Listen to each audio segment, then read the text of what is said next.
Okay, well, it is 12:15 and we do have quite a few people in the room, so I think we'll get started. So, good morning, everyone, or good afternoon, depending on where you're joining us from. Thank you for coming to our session today called Amplifying Indigenous Employer and College Voices for Stronger Rural Integration. My name is Sohaila Homayed, and I'm the manager of the Rural Immigration Initiative at the Rural Development Network, and I have the privilege of being today's chair for this session. So today we'll also be joined by my wonderful colleague, Elaine Flores, who is our project manager and evaluations coordinator. And we also have the honor and the privilege of having James Franks, the economic development officer at the City of Timiskaming Shores, and Shannon Guppy, the human resource manager at Keepers of the Circle, join us today. Before we begin, I'd like to start by first taking a moment to acknowledge that RDN's physical office is located on Amiskwaciwâskaken, known as Beaver Hills House or Edmonton. We are located on the traditional territories of Treaty 6 and Métis Nation Districts 9 and 10. I'd like to thank our hosts, the Cree, Blackfoot, Saulteaux, Métis, Dene, and Nakota Sioux, and many others whose traditional lands we stand upon today. So just to begin our session, we can't see you, but we love to know who's in the room today. So we have a little Mentimeter here, and Elaine will post the link in the chat. So feel free to take out your cell phones and scan the QR code, or you can visit the website. And we just want to know who's in the room today. So our first question will be, what sector do you work in? And then our second question will be, what province or territory do you operate in or serve? So I'll just give folks a few minutes to do that, and I'll put it on the screen here today.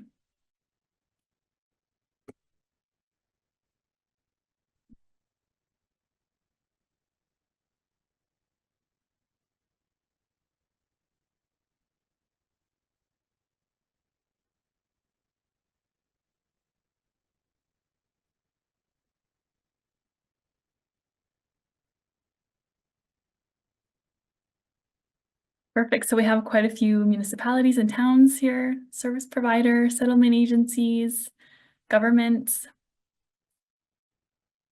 Awesome.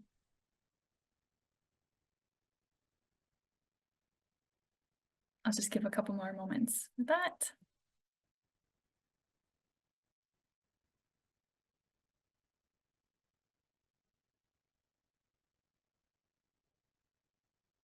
Great. Okay, and then I'm just going to present the next question. So what province and territory in Canada do you operate in or serve?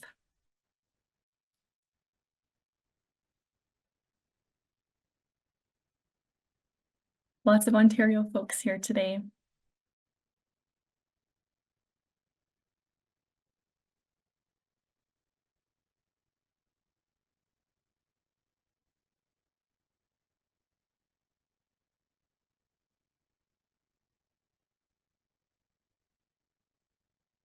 Great. Well, thank you for participating. It's always just nice to know, who we're chatting with and to see who's in the room today.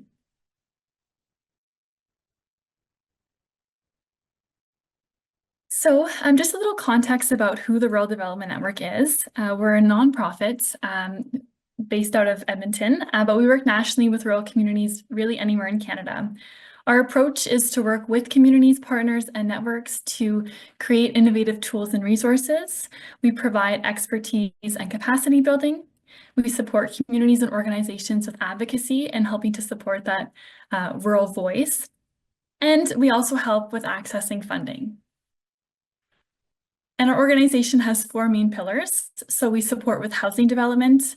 We do a lot of work with homelessness and houselessness. We support with the integration and retention of newcomers in rural communities. And we do community development as well, which is very broad, but it also includes things like Indigenous relations.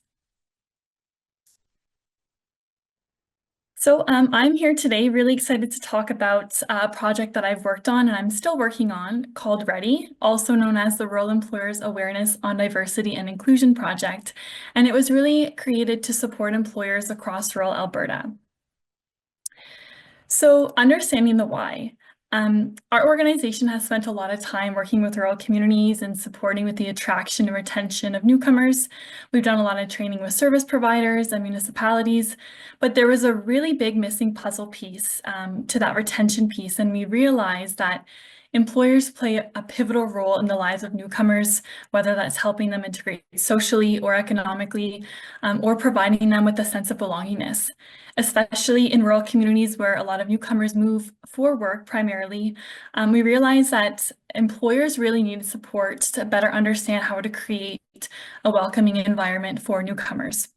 So that's really where the training was born, is to support those small and medium-sized organizations who just need a little bit of help in first understanding, what the benefits are of hiring newcomers, and then also understanding what they can do to create a more welcoming space for everyone to feel like they belong, and then eventually promoting retention in the community for the long term. So the project was funded by the Government of Alberta's Settlement Integration and Language Projects, and it was done in partnership with two immigrant survey agencies, Assist Community Services Centre, which is located here in Edmonton, and then Lethbridge Family Services, which is located in Lethbridge.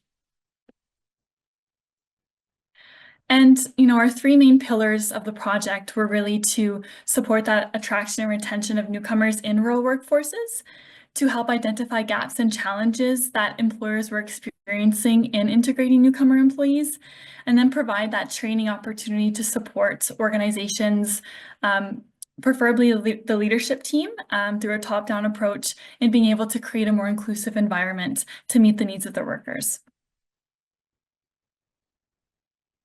So we had originally set out to recruit small and medium-sized organizations, either those employers who have hired newcomers or who were thinking about it, in communities smaller than 50,000 in central southern Alberta. And again, as I mentioned, the leadership team was to be trained to do a top-down approach. But what we found once we started really working and hearing the needs of employers was that small, medium, and large organizations really needed this training to be able to support their staff. So we opened up the training to have any size employer. We ended up having some employers who employed, 75% of their workforce were newcomers, but they still lacked that capacity building training. So we welcome them to the opportunity. We also, any number of newcomers that an employer has hired, we welcome them. We extended it to North Alberta as well. And then we did some training with, business owners, community representatives, economic development offices, settlement agencies. So we really opened up our scope because we realized that there was such a lack of opportunity to do training in rural communities that we wanted to provide this, this free capacity building to anyone who needed the support. So here are some of the communities that we worked with. And here are some of the industries that we worked in. So, the main industry that we ended up recruiting from was agriculture and farming. But surprisingly, we also had a lot of municipalities join the training as well, because, if you are a municipal member in a rural community, you do wear a lot of different hats. So that was really great to have that municipal perspective, but also those who are working in the community. We had, pharmacy, landscape and rock products, childcare. We had a lot of hospitality and manufacturing. So it was a really good diverse group of employers who participated, and that really helped with the perspectives and the connections that we were able to facilitate through the project. So the employer journey, this is a little bit of the roadmap of what it looked like. So they really submitted an expression of interest of, why they wanted to be part of the project. And then we did a needs assessment survey. So we had one-on-one interviews with each employer to really understand, where they were at, what gaps and challenges they were experiencing. And then we created this customized training to meet those gaps and challenges. Because we know that, employers are very busy and we wanted to make sure their time is valuable. So we did create this training to meet the exact needs of, what employers had identified. And then, once they've gone through the training program, they get a certificate to show that they've put in the work at the beginning of their journey to create a more welcoming and inclusive workplace. So here are some of the identified needs that we had through these needs assessments. Number one is employers really wanted anti-discrimination and intercultural communication training. So some employers who had hired a large number of newcomers were having a lot of difficulties with intercultural communication and cross-cultural communication. So within the same cultural groups and between cultural groups, there was a lot of a divide. And we also noticed that, organizations who had started hiring a lot of newcomers felt a lot of pushback from the current workforce in hiring newcomers. So that was a huge area that we had to work in as well. Employers also identify needing tools and resources to support their leadership team, but also to support their current staff in kind of getting on board and understanding the importance of hiring newcomer employees, and then having the resources to create more welcoming environment for them. Employers also needed policy development and, most importantly, implementation of policy. They needed best practices to support with onboarding and retention, and they needed real case studies or best practices of employers who have created, really good programs or opportunities in their workplaces. So in the end, we did 6 virtual training sessions that were 2.5 hours in length. For those employers who weren't able to join the live sessions, we did recorded sessions so they could get the training in their own time. We had 2 in-person engagement sessions. We did one in Red Deer and one in Fort Macleod. And for those sessions, we invited everyone in the community, settlement agencies, members of the local government, employers, to come together and really talk about our communities, what we need, talk about some case studies, work towards coming together and collaborating to support newcomers in the workplace and in the community. And then finally, we had guest speakers, newcomers with real life experience coming in and talking about their journeys. That was really successful as well.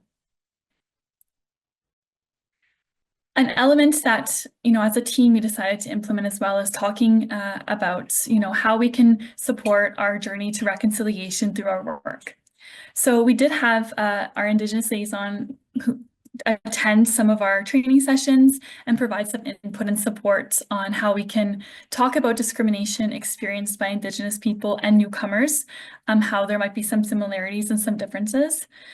We also had best practices on how to support a more welcoming workplace for Indigenous staff, and talked about the connection opportunities between newcomer and Indigenous employees.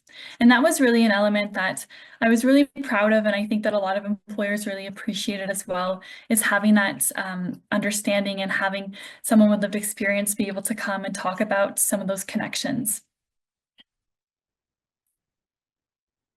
Some of our project challenges that we experienced, again, employer engagement and buy-in. Employers are incredibly busy, so trying to get them to see the value of the training was a little bit of a hurdle. The timing of the sessions was also a challenge. 2.5 hours is a lot of time for an employer to spend, so we were able to be more flexible with that. And then, employers are at different stages in their journeys towards implementing different anti-discrimination practices and welcoming and inclusive strategies. So it was really trying to focus the training to meet employers where they were at, to have relevance for everyone.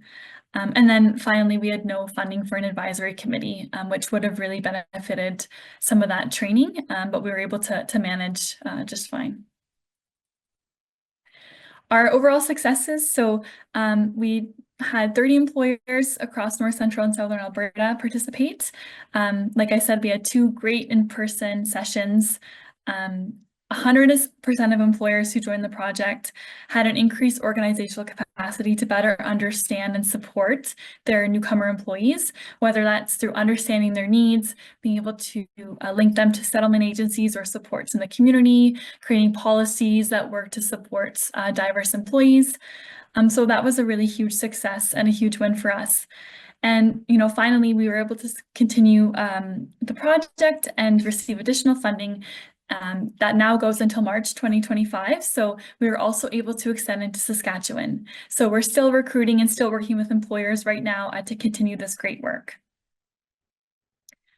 Some other elements of the project as well is we created workbooks that went along with each of the training sessions that had frameworks and templates and discussion points, so employers could engage, after the training sessions were done and really have those resources in hand. And then once the whole project was finished, we created a toolkit, a free toolkit that's available to any employer across Canada. It's online, can be downloaded, and it really just has a lot of the materials and case studies that we did throughout the project, lessons learned from employers who have done it really good and employers who might have been starting their journey, and then some sample policies that employers can implement in their organizations. And, just some lessons learned. We're still going through the motions of the project. We're still doing training with employers, but something that I just wanted to bring to everyone's attention was the importance of the intersectoral collaboration. As I mentioned, we work with 2 immigrant serving agencies, and they were able to bring such an important perspective to the project that we never would have gotten without that intersectoral collaboration. So I really think that that's what's deemed the project successful, was having that frontline experience and that lens to bring to our work. Also many employers can benefit from supporting one another with newcomers. So we had various different employers at different stages of their journeys, and they were able to really connect, talk about their experiences in welcoming staff, and really support each other in the whole process. Some employers were using immigration consultants, some were using settlement agencies, some were doing everything in-house. So having that connection and that network to be able to lean on one another was also a really important aspect that came from the project. We also identified that there was a need for more settlement support in rural communities, of course, and better connection between settlement agencies and employers. So that automatically supported with a lot of the community integration for their staff, and employers didn't know about where the closest settlement agencies were, what services they offered. So there needs to be a better connection and more opportunities to connect in that way. And then finally, rural communities are incredibly resilient and can make great homes for newcomers. And, we have a saying at our organization that it takes a village to raise a child, but it takes a community to help settle a newcomer. And employers may be one piece of the puzzle, but they're an important piece. And if we can really align them with other services in the community, I think that, rural communities can really be great places to create homes for newcomers. So yeah, that's a little bit about my project, and then just the next steps. We're still, having the training, and right now we're doing some evaluation with previous employers, to see, have they implemented the program or any steps we recommended, where they're at in their journey, and what other gaps are currently being identified, so we can continue tailoring our services to continue supporting these employers. We're still recruiting in Alberta and Saskatchewan, and we're also going to continue being advocates for immigration in rural communities. Especially right now, I think it's a very challenging time in immigration, and we're going to keep acting as that advocate, keep supporting communities and employers in doing this important work. So thank you so much, and I'll now pass things over to my colleague Elaine. Thanks very much, Sohaila. So this next presentation is about projects we have done and currently are doing with Portage College. So Portage is a rural college located in Lac La Biche, Alberta, about 220 kilometers or 2.5 hours travel northeast of Edmonton in Alberta. But before discussing or diving into the projects that we did, I'd like to give a brief context on the benefits of having international students within our communities. Slide, please. So maybe a lot of people in the room are aware of all these benefits already, but just going to like a rundown of these items here. So through spending on tuition, international students contribute over $22.5 billion annually to Canadian economy, and this supports 220,000 jobs across the nation. In addition, international students add to the cultural richness of campus life and community life as well. So their diversity contributes in a valuable perspective throughout the learning environments they are in. And lastly, their international education also play a key role in supporting an immigration strategy that helps businesses find workers and to attract the skills required in key sectors. Next slide, please.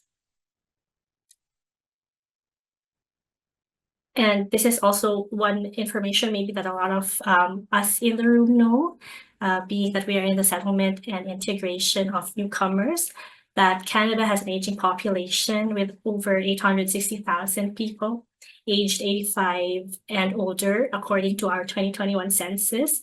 And that Statistics Canada findings also show that the number of seniors aged 65 and older grow 6 times faster than children 0 to 14 years old. So, which that's not a bad thing. Having people in that age group is not a bad thing, but then of course they are in that retirement. They're going into retirement and then leaving those jobs probably unfilled for a few months or years, depending on, of course, the hiring process of the different sectors involved. In addition, Canada has low fertility rates, and to sustain long-term generational replacement of the population, a woman should have 2.1 births per woman. And another important benefit of international students, of course, because of these reasons, is contributing to population growth. Next slide, please. So understanding these benefits that international students bring into our communities, the college, the Portage College asked our rural immigration team to create a strategy to support their goal of increasing international student numbers. We did research engagement, developed a framework, and completed the project over 6 months. So when we started working with them, they only had 6 international students in their campuses. So now, currently, Portage has an international operations committee that is leading the work across the college to implement the International Student Strategy 2022 that we created. Next slide, please.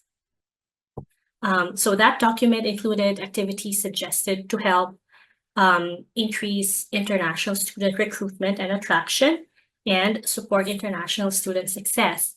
So on this slide here, you can see the list of activities in that document that we suggested for recruitment and attraction of international students. We had some follow-up meetings this year to ask updates on these activities. So as you can see here, we have a legend. The activities marked green are those that have been done and are ongoing. So this include a review of website for easy navigation for international students, assess the capacity of the current staff in admission and registrar's office, and hire new staff, which they did. They hired new staff. Develop in-house education credential assessment of international students, which their registrar's office is currently doing. Before, they did not have that capacity internally. And so the orange ones are those which the activities which have processes in development. And then, of course, the red ones are those that haven't, no processes have been done yet. So next slide, please.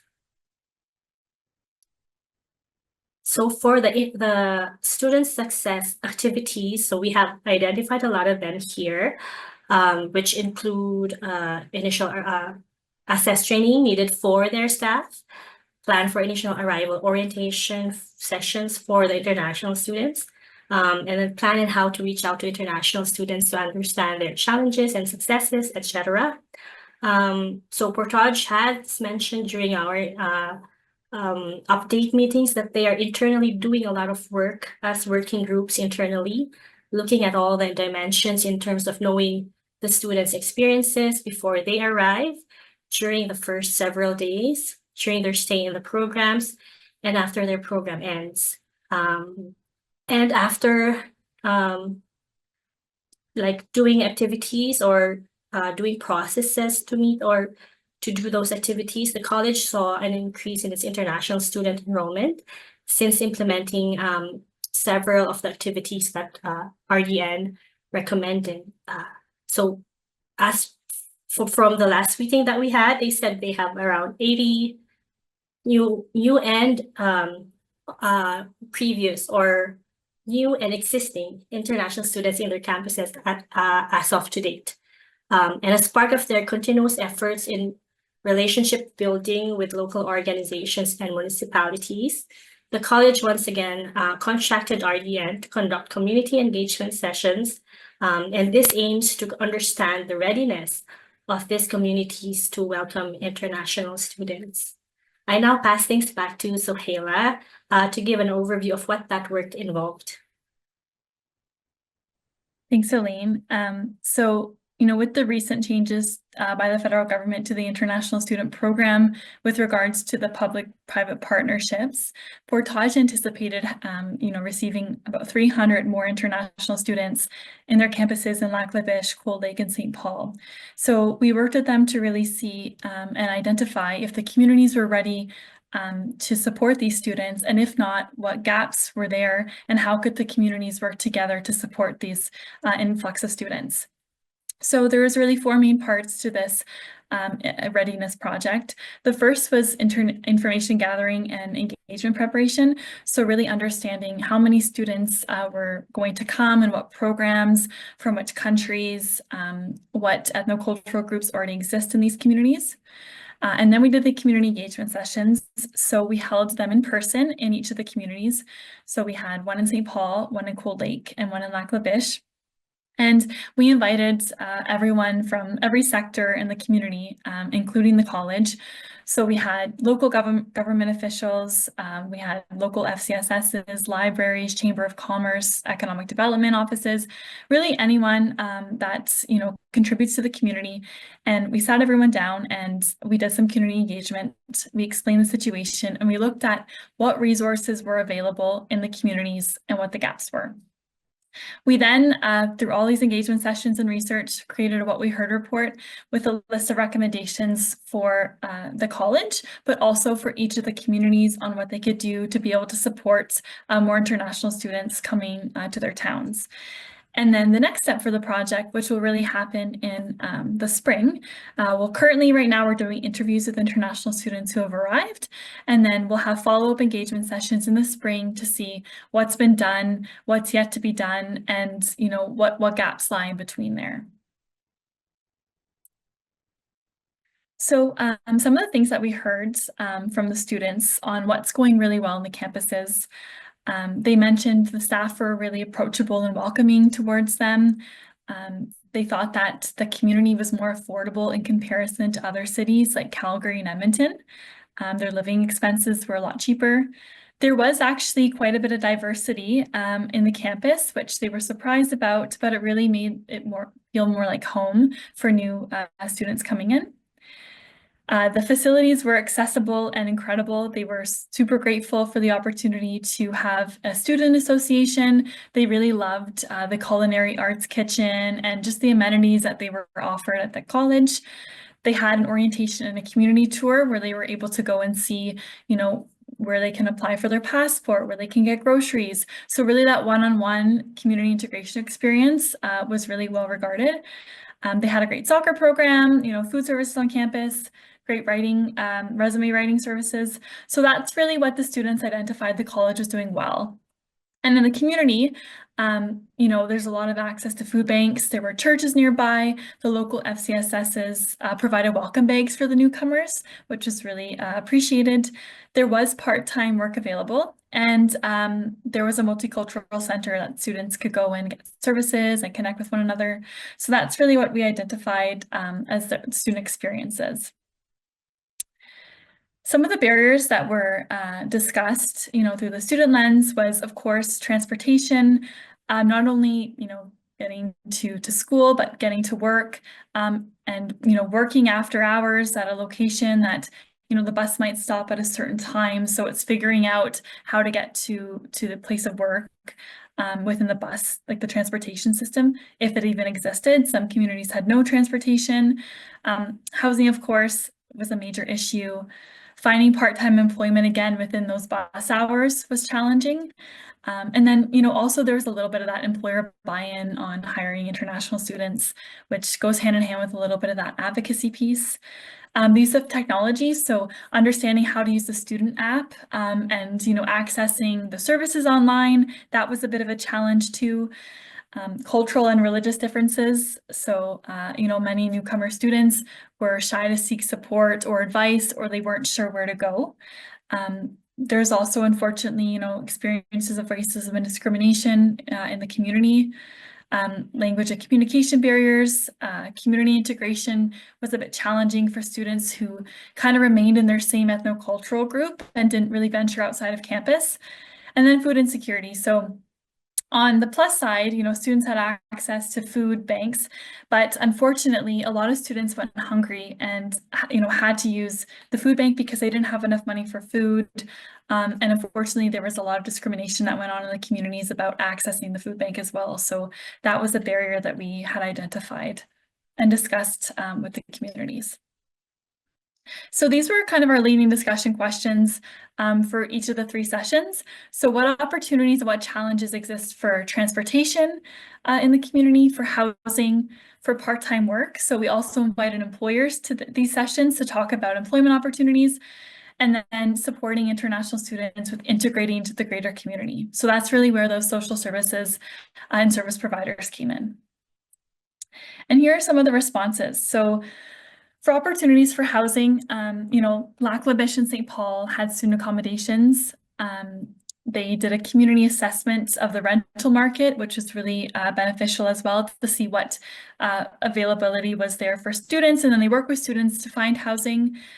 They had a hosting and homestay program, roommate groups through the college app, being able to establish that, and to approach other organizations if they have rooms to rent, so churches and shelters and things like that.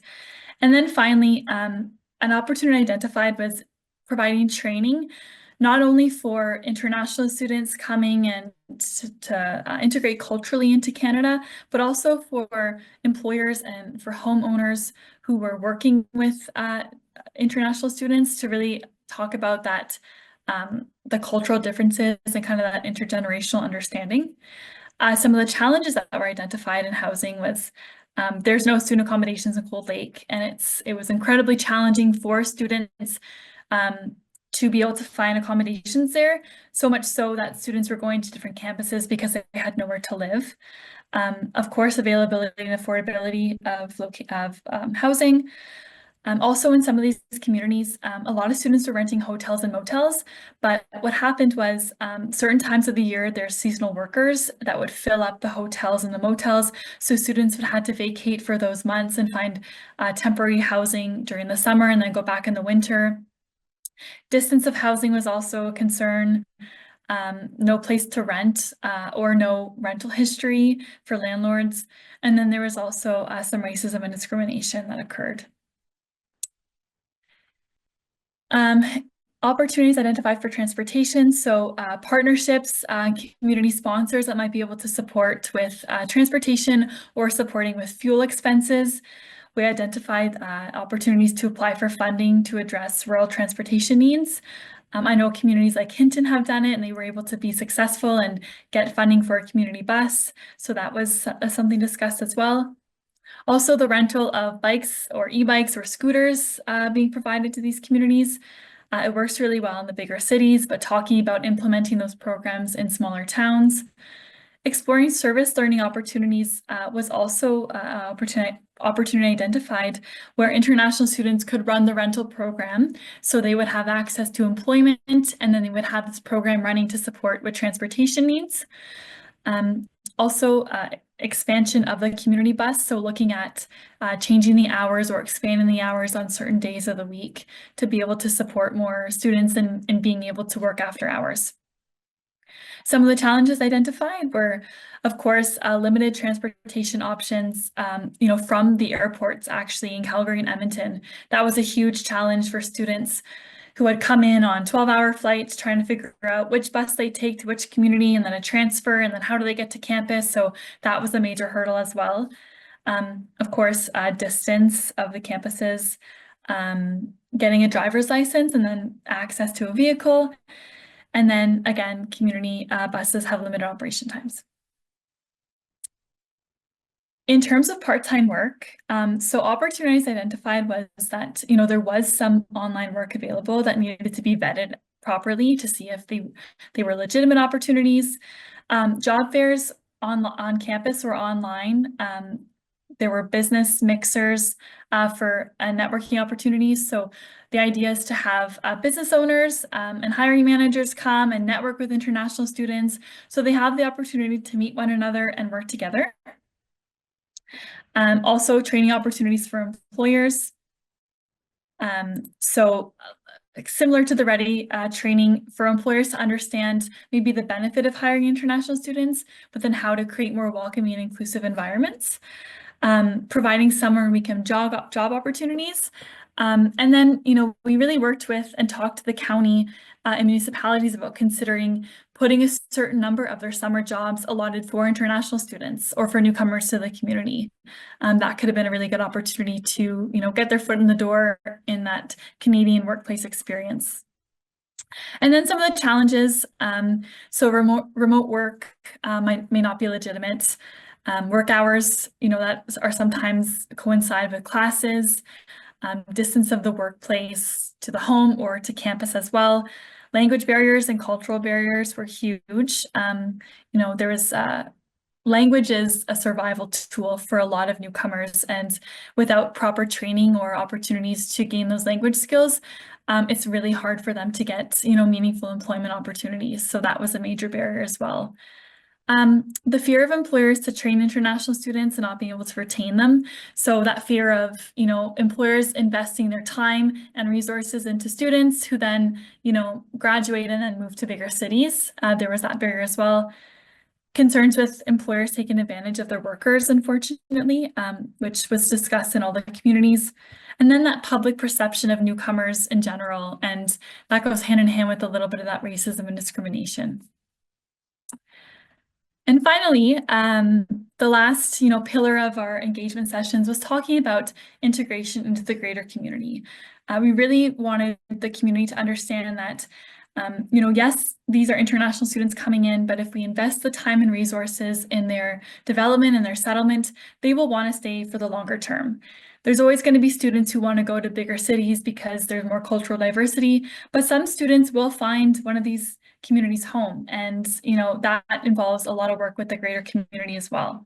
So opportunities that we discussed was the college to explore having an advisory committee of students to talk about, what would really make their experience a great integrating into the community and the workplace and the college. Explore having a CRM system, so an opportunity for the college to track communication with international students and to check in to see how they're doing, having that centralized system. Meet and greet opportunities to get to know international students, connecting with international students of similar ethnic groups existing already in the community. Having awareness campaigns, making international students aware of Indigenous culture and history, which is identified to be a huge opportunity and area that we need to put more attention to. And then training events for international students and employers together. And then just some barriers that we identified were, some international students are shy and they don't feel comfortable necessarily sharing their problems. And that could lead to, a lot of difficulty with the integration piece. The feelings of isolation in a smaller community with maybe a lack of diversity, limited transportation, getting a buy-in from multicultural groups, racism and discrimination that happens in the community, but also, on Facebook groups and online social media where international students can see the comments of people in the community and what they say negatively about them. That would not make me want to stay either. Access to services and settlement agencies and resources, that was a barrier as well. And then international students being temporary residents, they're not really eligible for a lot of those services. So that was the barrier identified in the communities. So as mentioned, the next steps of the project, this is still ongoing. We have our international student interviews to gauge where they're at now after implementing and working with Portage. The International Operations Committee will have a clear picture on where they're at with their strategy. And then we're going to do those follow-up engagement sessions in the spring and bring the communities together again to talk about what's working, what's not working. So thank you for listening to me for an hour. And with that, I will pass things over to Elaine to go over our final presentation today. Hi, Sohaila. We do have thanks by the way, but we do have some questions in the Q&A box here. I wonder, do we want to address it now or wait? Sure. Yeah. Uh, So are you able to see it? I can read it. Yep, I can read it. So how did you get the school on board to acknowledge and discuss challenges faced by students, especially food insecurity? We have seen many post-secondary institutions take the stance that international students have to show they have sufficient funds and therefore shouldn't access additional supports. I can provide an answer to that, and maybe you can Sure. supplement after. So that discussion happened during one-on-one meetings by the international student coordinator with the international students themselves, I think early in the fall last year.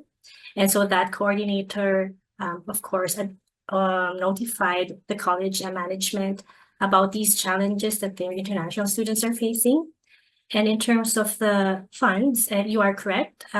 There should be sufficient funds to show that they could support themselves. But then we found out through, of course, meeting with the college and the coordinator that we mentioned, that these funds aren't necessarily like liquid. They can't access it right away because I believe they're in bonds.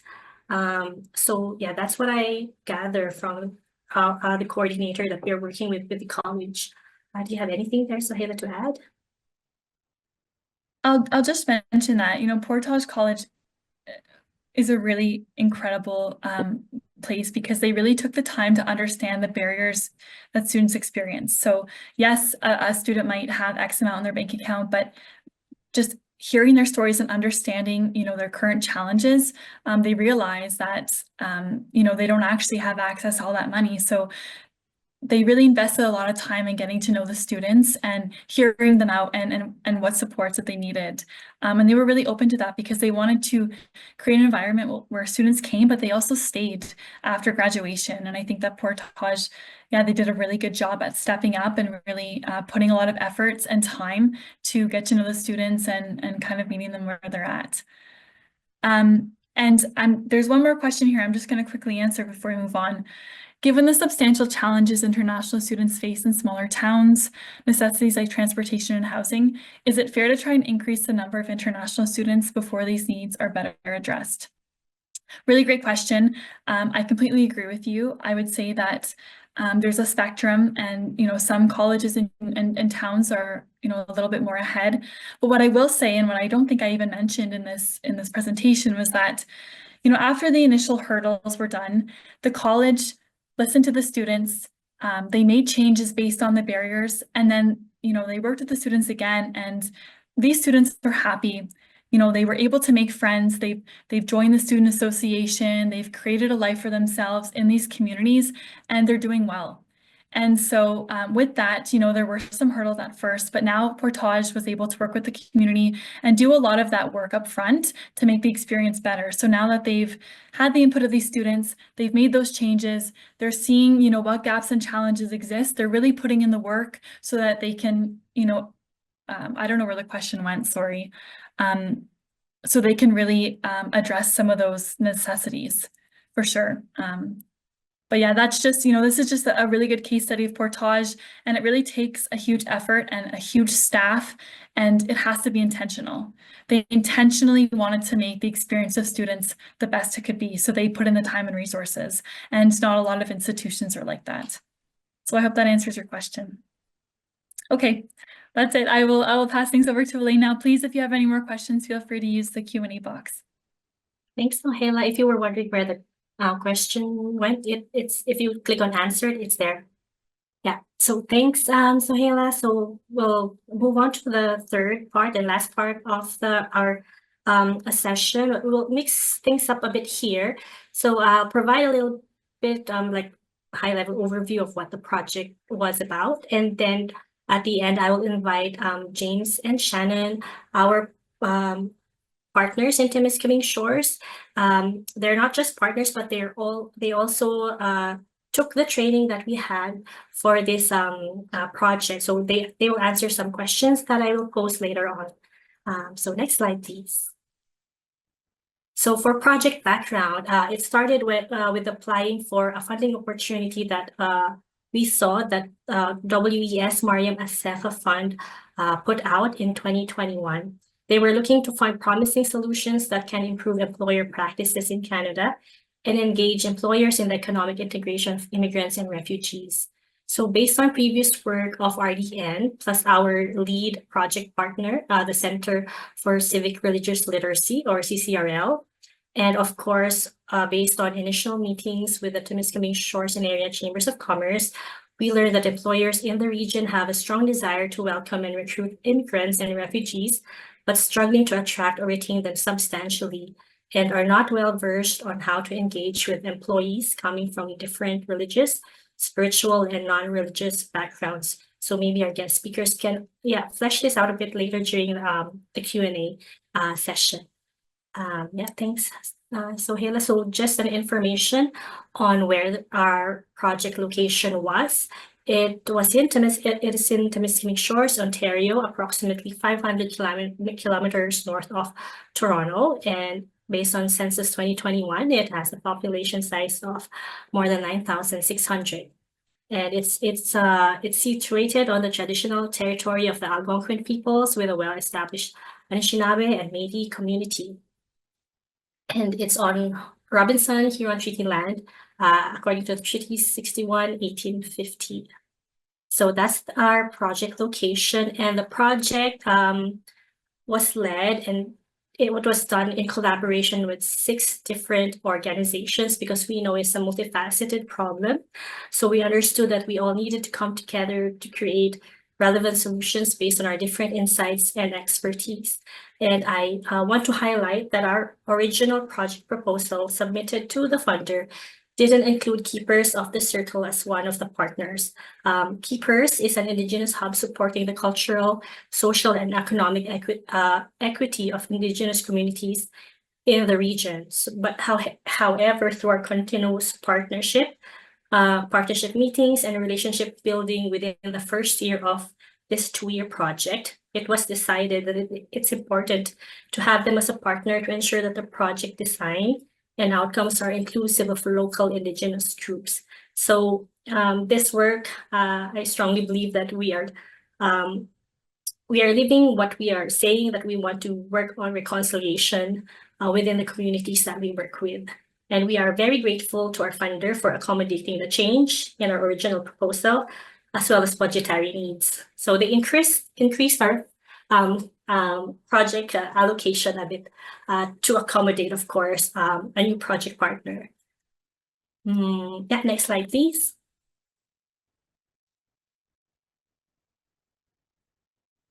Next slide, please. Oh yeah, it's there, sorry.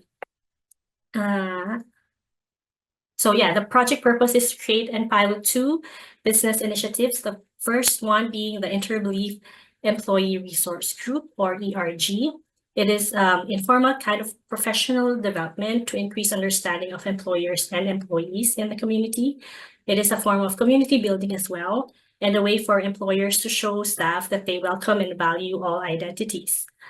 It was a monthly lunch and learn. Each session was scheduled in relevance to a sacred day for a community group that month.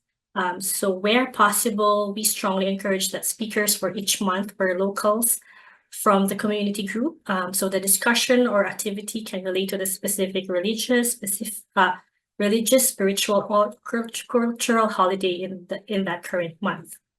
So we asked the speaker or resource person leading the discussion to have a very high level introduction about how an employer or colleague could better understand or support someone from their religious, spiritual, or non-religious community background in the workplace.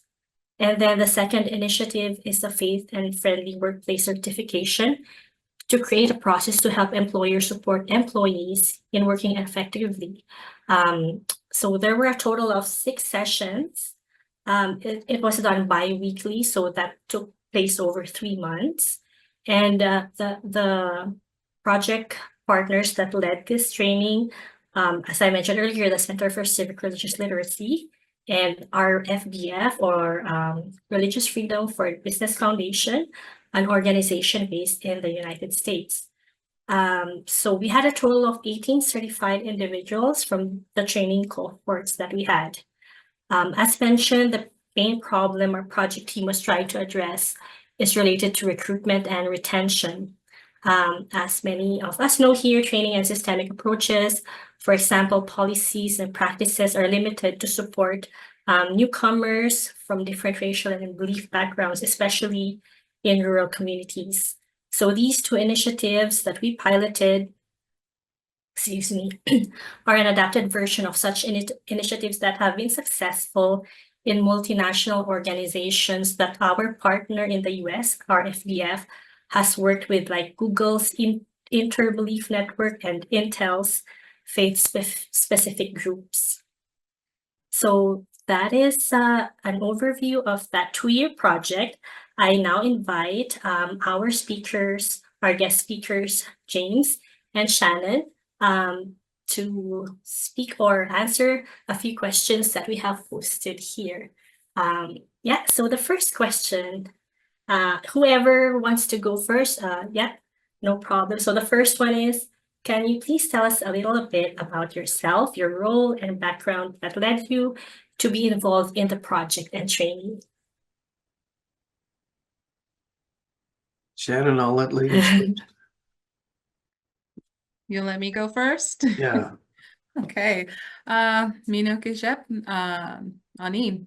Wabishkizi Magezi Kwe Nindishnakas, Rama and Donjaba, Migezi and Dodam. And what I just said there was my name is White Eagle Woman, which is my spirit name. I am Shannon Guppy.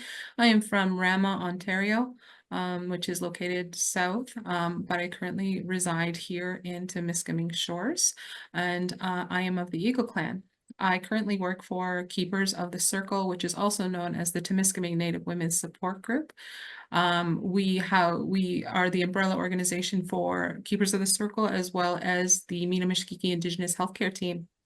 I am the Human Resources Manager here for the last 4 years, and was asked by my executive director to join the IERG to help to make our Indigenous organization more faith and belief friendly, because we are a growing Indigenous hub, and as well as to help be the Indigenous lens for this project. I have a 8-year-old child, and I am teaching her knowledge as well from some of our I guess you could say, newcomers that are coming into the daycares that we have here. She has lots of questions, and I like to be able to provide her with some of those answers. And this project helped me to kind of guide those discussions with her. Do you want me to go on with the questions? Or maybe we'll just let's give Allow James, James? yeah, allow James to Fantastic. speak to question Sure. number 1. Okay. Well, I'm James Franks. I'm the Economic Development Officer for the City of Temiskaming Shores. I've been doing this job for, well, 27 years-ish. Moved to, I'm an immigrant to Canada. I moved from England through Zimbabwe on my way here. So I've certainly been able to see some different cultures around the world and you know, and participate in different cultural activities. But, you know, we started as a community in the city, we started inviting immigrants to move to Temiskaming Shores, probably in the early 2010s, I would say 2010 to 2012. We started attending job fairs in Southern Ontario and encouraging newcomers to consider the community. And that went on for several years. But sadly, we realized that even though we were bringing newcomers to the community, they weren't necessarily all staying in the community. So we realized that, you know, it was going to take more than just advertising to get them to come here. We need to offer some services, settlement type services and welcoming services when they arrive. So in 2020, we partnered with the Northern Policy Institute. We hosted a Come North event with bringing people from all across Northern Ontario on how we were going to attract and retain immigrants in Northern Ontario. And later that with Northern Policy Institute took that on and now renamed it Magnetic North, because we don't want to just bring people to the north, we want to keep them here. And again, in 2021, through the Keepers of the Circle, we connected with Alice and the CCRL group for a project they're working on here. And we all sort of chatted about this project and thought it would be a great thing for the community. And we thank the Chamber of Commerce for taking the lead, and we had this 2-year funded project through WS. So great program. Thank you. Yeah, so second question here we have is, how has the training and the interfaith ERG impacted you or your organization that you work in? Whoever wants to go ahead, yeah. I can go. So, I mean, what better way to learn about someone that you're going to be working with than to learn about their faith or their beliefs? I do believe that this training helped me just to better understand the world around me, even while I sit here in rural northeastern Ontario. It allowed me the opportunity as well to share my culture with people, and I love the impact that sharing has on people. So I love seeing somebody really want to know my culture and my belief, and it makes me feel more, I feel valued. I feel great about that.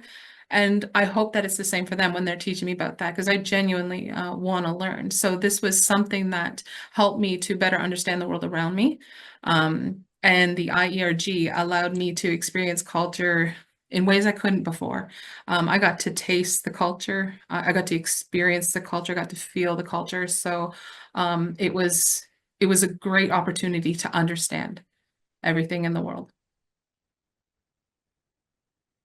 Yeah, and I would have to second that. I think the idea, the IERG luncheons that we held, so when you would learn from somebody about their specific culture, and generally we were able to have food served at the luncheon that was specific to the culture we were learning about. So we not only got to learn through listening, we also got to learn through enjoying a wonderful meal. So I think that was very good. It was good that in many cases, or most cases, we were able to have local people talk about their own religion. So you got to know people in the community that perhaps you didn't know before, and helped us connect to different people and their cultures, and better understand how their beliefs directly relate to their lives, and how we as those outside of that culture may not react well to the way they think is a day-to-day activity. And it gave us what I would say, a safe space to ask questions and get real answers of the way people felt when they were asked certain things. So I think it was a good learning experience for many of the people in the room, well, including myself. And about the no right or wrong way to ask questions. It was just a nice way to be able to learn with no fear of offending people. Anyway, hopefully that's good. And Okay, I go believe ahead. that, sorry, Elaine. No worries, go ahead. I just wanted to say, as an HR manager, so when you're looking at it, that was how the IERG impacted me. But as an agency, I felt that as an HR manager, I'm always striving to keep employees engaged, keep them feeling like they belong, so that I can retain these employees. So inclusivity of faiths and beliefs in our workplace has helped me to bring a wealth of knowledge into this Indigenous organization. So it's not just about the Indigenous knowledge, but it's about the knowledge that the world can bring to us, right? We've employed several newcomers since. We did a few before we took this course, but several since. And this comes especially in our childcare and our healthcare team. So we've had newcomers that were doctors and registered nurses, and I mean it's fantastic to have them being able, even having Indigenous people go to see them made them feel welcomed as well, because you know, it wasn't really institutionalized feeling. There wasn't, it was just a real collaboration feeling there. And then our childcare spaces, we have a lot of diversity within the children in our classrooms, and I find that's fantastic. They're learning about our culture as an Indigenous hub, but we're also learning about theirs. They're bringing their beliefs, they're bringing their faith to us as well. And I also feel that it just makes us, ever since we put our badge, our faith and belief friendly badge on our doors and on our socials, we've had an influx of more newcomers applying for jobs, which is great, because I mean, we only have so many Indigenous skills in that pool of candidates, and we need to bring in more skill sets and whatnot to make sure that we're doing a good job at what we do here. So yeah, it has been a great experience. I think you both were touching all upon or answering also the third question as well, based on your previous answers for question number 2. But do you have anything else to add? Like, you've mentioned, Shannon, some changes, but is there anything you wish to add, James? Like, have you seen any changes since the project was introduced locally? Yeah, so mhm. I said, there's a couple of things I'd like to add, because I think although the things Shannon said are definitely relevant, and it's not, I would say many employers are now more aware of their employees' cultural needs. And that has various meanings for different employers and different employees. But, you know, we are seeing a better retention rate for immigrants to settle in the community. So that's a big deal. Obviously, their employers are not offending them, and they're not feeling that they need to leave the community because it's not the right place for them. So we know that that's a step forward. Businesses are better understanding and adapting to those employee cultural norms. You know, some employees may need to pray at certain times of the day, and their employers are now becoming better at understanding that's a need their employee has, and they're, you know, making accommodations to enable their employees to be comfortable at work and participate in their cultural activities. And I would say another thing that came out of through this project was the creation of our own sort of in-community welcoming and settlement services. So we also have a group called the One Light Diversity Center that started, and they're offering monthly welcoming events and settlement services to newcomers to the community. So through the project that was sort of taking place at the same time, and they're working with various employers to help them through the process of settling their new employees and people who are settling in the community. Thanks, James. Yeah, for the fourth question here, do you have any comments for communities, rural communities in particular, considering a project like this?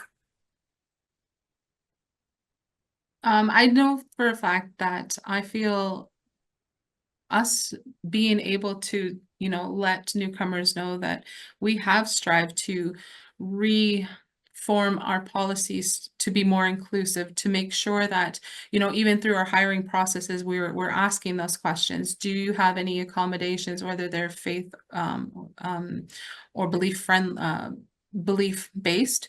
What can we do to ensure that you are not facing any barriers while working for us?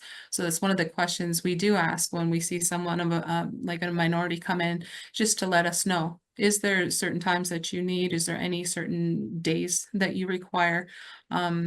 Just so that they understand, and it does help to retain them as employees. It does help them, make them feel, you know, that they are valued, that they are here for the long term. As long as you work with them, you're knocking down those barriers. So it's a very important process. It's a very important part, and that's why projects like this are very crucial.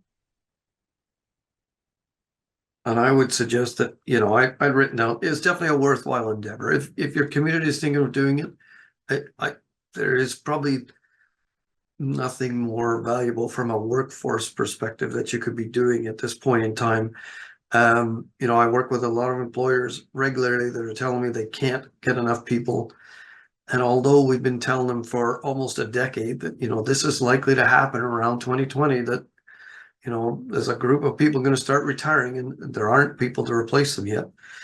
But, you know, businesses tend to run on as today's the problem, and that wasn't the problem until 2020, and then now it's a problem. But so this is one way to assist in solving the problem, and help those employers to be ready to accept newcomer employees and immigrant employees, so that they don't have the same issues of employees moving, taking a job, and then leaving because they feel their employer doesn't understand them. And I would say to a prospective community, one of the things you need to do is employers don't know they need this training, or they don't understand they need this training, because they're still getting employees perhaps. But what it's to explain to them that perhaps that's why there's so much turnover.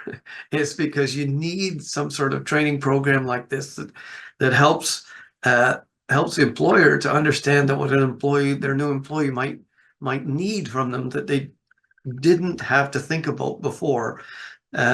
So that's what I would say, is it's got to be the local on the ground people got to do some work with the employers to get them to understand that they actually have a problem. Yeah, thanks very much for answering those questions, James and Shannon. We do have a question in the Q&A box, and maybe one of you can jump in and answer that, but I will read it here. Were the local post-secondary institutions included in this project? And that's the first one. And then the second is, have you seen an increase in retention of international students after our project in Timiskaming Shores? So the first question, maybe I can answer that. Were the local post-secondary institutions included in the project? I can say that we have reached out to, was it Northern College, James? Hey? Yes. Northern College, they were part of our advisory group in the beginning, and they did inform the design of the two initiatives that we piloted in the community. But in terms of the second question, do you have any answer to that or inputs to that, James? Like, have you seen an increase in retention of international students within the area? So it's a tough question, because we're small enough that we don't have the ability to track that stuff. So I can only tell you anecdotally that there are definitely more students and their families remaining in the community, just from what you can see in the community, than there were a decade ago. Can I tell you over the last 2 years, from the time of our start of our project till the time that, no. However, we're confident that it did make a change, and it will have sort of more, what we're hoping, long-term effects on the community versus short-term. I know that just from my experience with our the international students that came and did the registered ECE courses here in Northern Ontario have come to us and have stuck with us. So I know out of the 3 that we just hired fresh out of school in the spring, I want to say, are still here and plan to stay. So that's a good sign. I mean, it's only 3, but it's a sign. Yeah. Yeah, small steps, baby steps. Well, thanks, Shannon and James. That ends our piece of the presentation, and I give back the session to Sohaila. And if there are other questions, please type them in chat or in the Q&A box. Thanks, Aline. We actually have another question here. How are presenters for the Interfaith ERG recruited? How did you balance having people share their personal experiences and perspectives and not having others view them as the sole representative of an entire diverse faith group? how did you navigate the possibility for challenging subjects to come up when talking about religion and religious beliefs? Wow, those are tough questions. And I can tell you that we had some discussions about that, about how we would, plan and I don't know. I'm not that guy. So the reality is we wanted a real sort of discussion, and not everybody that came to every presentation agreed with everything that was said, and that's okay. It started a discussion, and so there was usually a 10 to 15 minute presentation, and then the rest of lunch was a discussion about that presentation. And some people refuted some of the information. However, much of the discussion was more about learning more about why this individual had these cultural beliefs, and more questions about the background of the religion. I would say there were no such thing, like there were no arguments, and there was no,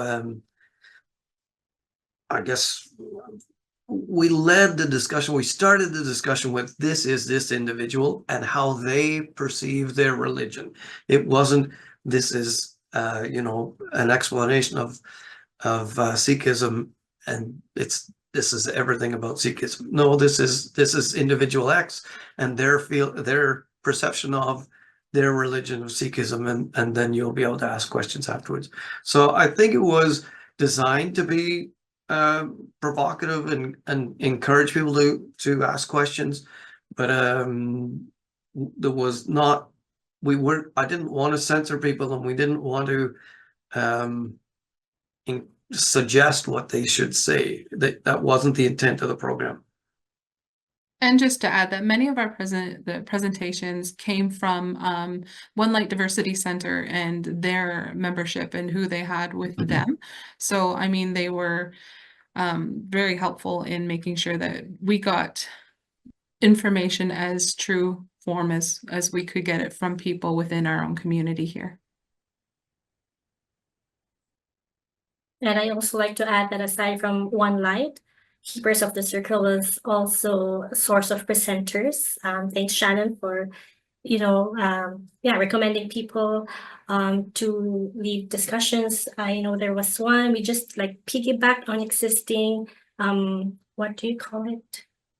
The June ERG we had, powwow there. National The powwow event. Indigenous So Peoples Day, yeah. yeah, so the people that would normally come to these ERGs, we asked them to join the event that Keepers of the Circle was holding for that month. And also Keepers also had a person or resource person talked about the hunting, the significance of that in the culture. So things like that. Yeah. Thanks for the question. Okay, we have just 3 more minutes. If there's any final questions, please put them in the Q&A box. But I'm also going to use this time to thank you, James and Shannon, for your time and your inputs on the project, and you as well, Elaine. Thank you for facilitating today. And for all those folks who joined us, thank you so much. Our emails are on the slide here. Feel free to email any of us if you have any questions about any of the projects or the programs that you saw today. Thank you, everyone. Yeah. Thank you, everyone. Thanks, James. Thanks, Shannon. Well, and thank you guys from RDN for keeping us on track during the project and being great project leads. For sure. Thank you very much.